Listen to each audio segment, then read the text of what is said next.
श्री स्वामी समर्थ. तुम्हा सर्वांचं आपल्या चॅनलमध्ये मनापासून स्वागत आहे. आता लवकरच गुरुपौर्णिमा येणार आहे आणि ह्या गुरुपौर्णिमेचं औचित्य साधून आपल्याला भरपूर अशा सेवा करायच्या आहे, महाराजांना गुरुदक्षिणा द्यायची आहे.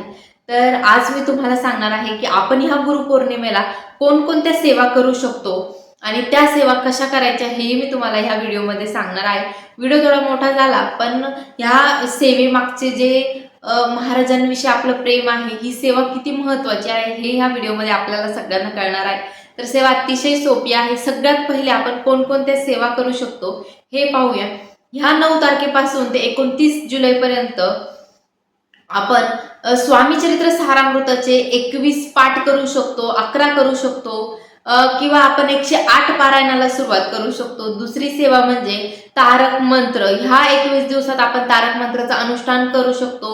अजून आपलं जे 11 माळी जप आहेत ती सेवा करू शकतो. आपल्या नित्यसेवेला या 9 तारखेपासून सुरुवात करू शकतो. आणि सगळ्यात प्रभावी सेवा जी म्हणजे की तुम्ही सकाळ संध्याकाळ महाराजांची आरती आणि नैवेद्य ही सेवा करा.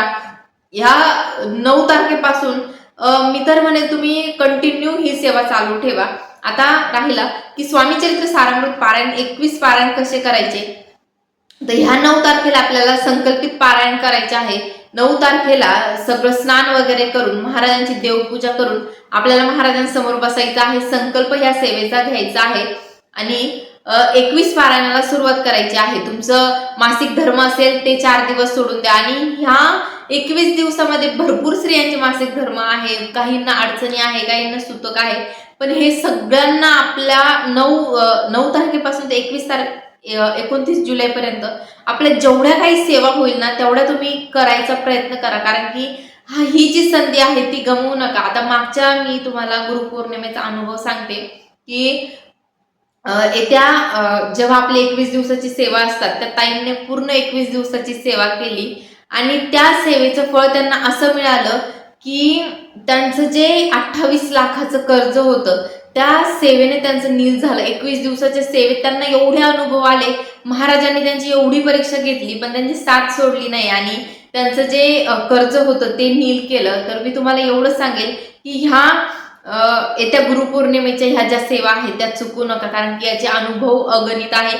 आणि ज्या दिवशी आपण स्वामी चरित्र सारामृत पारायणाला सुरुवात करणार आहोत त्याच दिवशी आपल्याला तारक मंत्राचं अनुष्ठान असो, 11 माळी जप असो, हे सगळं करायचं आहे. आणि दिवसभरामध्ये जेव्हाही तुम्हाला टाइम भेटेल, असं नाहीये की तुम्ही सकाळी सुरू केलं तर सकाळीच करायचं. ह्या गुरुपौर्णिमेच्या औचित्यामध्ये तुम्हाला दिवसभरात जेव्हाही टाइम भेटेल तेव्हा तुम्ही या सेवेला सुरुवात करा. आणि ह्या सेवेचं फळ जे म्हणाल, तुमचे विवाह होत नाहीये, तुम्हाला संतान प्राप्ती होत नाहीये, भरपूर अशा गोष्टी आहेत ज्या की होत नाहीये, त्या ह्या सेवेने पूर्ण होईल. फक्त हे जे दिवस आहेत ते चुकवू नका.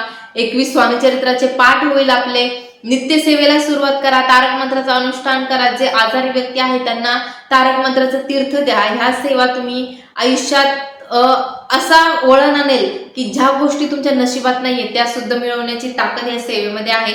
म्हणून ह्या सेवा करायला चुकू नका. आणि कोणी कोणकोणत्या सेवा केल्या हेही मला सांगायला विसरू नका. व्हिडिओ आवडला असेल तर नक्की लाईक, शेअर, सबस्क्राईब करा. श्री